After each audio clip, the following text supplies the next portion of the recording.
Dobrodošli na turnir Ulica protiv ulice 2014. godine. Turnir se održava od 2006. godine. Ove godine imamo preko 190 ekipa.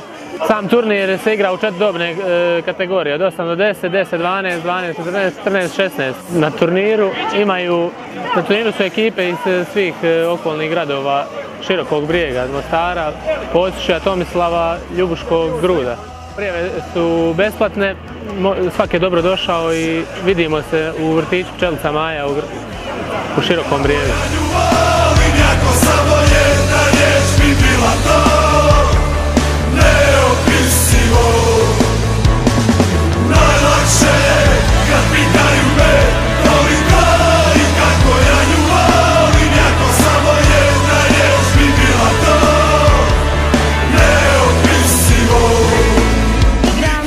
Peceru i kategorija 12 do 14. Prvu smo izgubili 3:0 protiv Škripara. Bili su bolji i ja njima čestitam. Pa ne se mijenjati ti!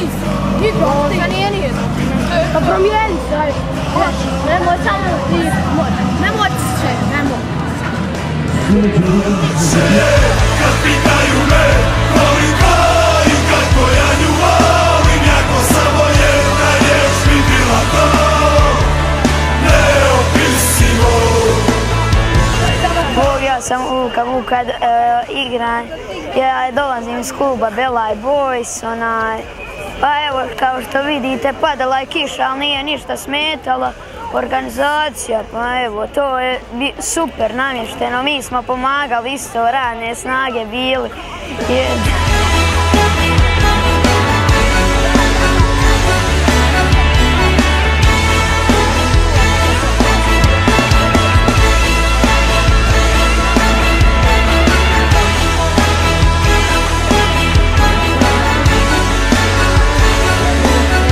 Dolazim iz kluba Balkanaca, organizacija mi se sviđa, izgubili smo 3 utakmice, jedna mene skršio da valja kad sam radio.